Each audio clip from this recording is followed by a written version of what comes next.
Fala pessoal, tudo bem com vocês? Na aula de hoje a gente vai continuar iniciando o tema de recursos no processo penal. Abra o seu código no 578 ao 580 e vamos estudar essa matéria comigo. Artigo 578. O recurso será interposto por petição ou por termo nos autos, assinado pelo recorrente ou pelo seu representante, pessoal. O que está dizendo aqui?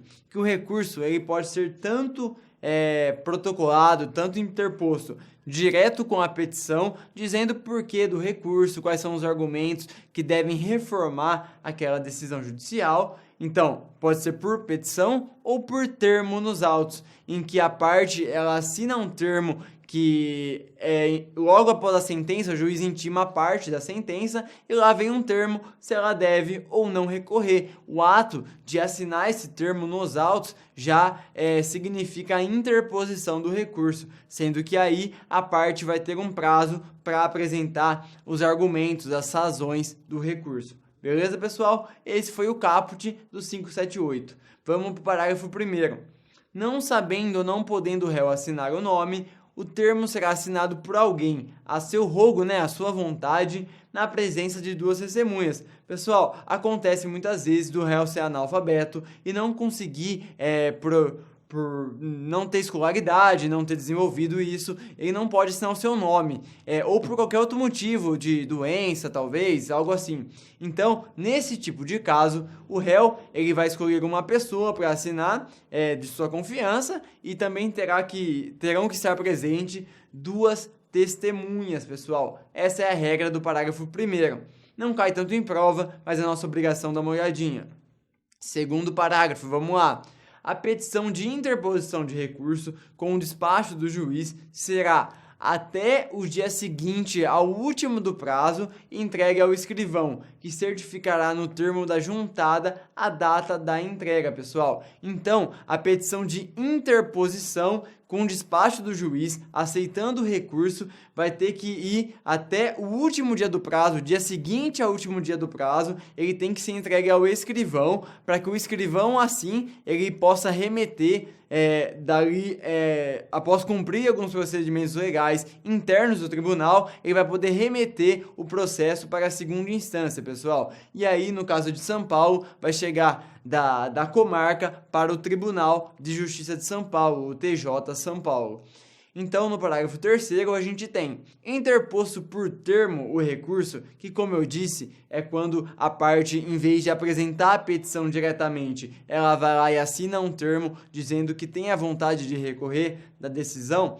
Então, interposto por termo recurso, o escrivão, sob pena de suspensão por 10 a 30 dias, fará conclusos os autos ao juiz até o dia seguinte ao último do prazo. Então, se foi interposto o recurso por termo, pessoal, o processo ele vai passar pelo escrivão e do escrivão vai para o juiz, para que assim ele possa devolver, citar a parte para que ela apresente as razões direto no tribunal. Então, assinou o termo, vai para o escrivão no cartório, o cartório remete ao juiz, o juiz intima a parte e já direciona o seu processo para a segunda instância. E só na segunda instância é que a parte vai argumentar o porquê a decisão judicial de primeira instância deve ser reformada. Beleza? Vamos seguindo então, pessoal.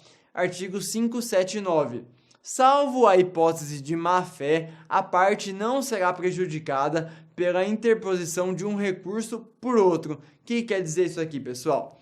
Por exemplo, se o advogado teve o seu cliente condenado num processo criminal e ele vai lá e opõe um agravo de instrumento, que é um recurso que não se usa em processo penal. Nesse caso, seria o recurso de apelação. Se o advogado realmente fez isso por um erro, talvez um erro material, na hora de digitar a petição lá no escritório ele errou, na hora de cadastrar no site da justiça ele errou.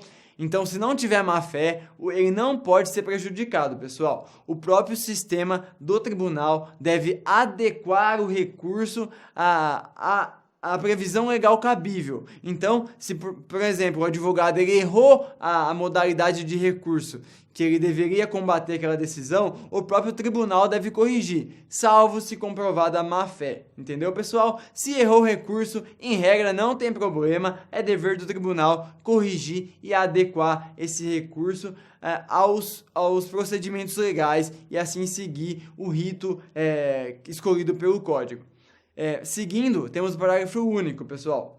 Se o juiz, desde logo, reconhecer a impropriedade do recurso interposto pela parte, mandará processá-lo de acordo com o rito do recurso cabível. Como eu disse aqui, se o juiz, antes do tribunal se manifestar, ele já reconhecer que o recurso ele está nominalmente errado, ele deve mandar processar de acordo com o recurso cabível por lei. Beleza, pessoal? Sem muito segredo aqui. Seguindo no 580, no caso de concurso de agentes, Código Penal, artigo 25, a decisão do recurso interposto por um dos réus, se fundada em motivos que não sejam de caráter exclusivamente pessoal, aproveitará aos outros, pessoal. Aqui a gente está falando de um processo criminal com mais de um réu. Por exemplo, se o julgamento condenou o João e o José, e o advogado do José entrou com recurso e o advogado do João, infelizmente, não entrou com recurso. O tribunal foi lá e disse que os dois são inocentes e nenhum dos dois deveria cumprir aquela pena. O João, apesar de não ter interposto recurso, ele vai se aproveitar dessa decisão do tribunal que vai beneficiar a ele. Nesse caso, os dois deveriam ser soltos, já que foram absolvidos pelo Tribunal de Justiça em segunda instância. Pessoal, então essa foi a aula de hoje. Até a próxima aula. Continue firme nos estudos. Até lá!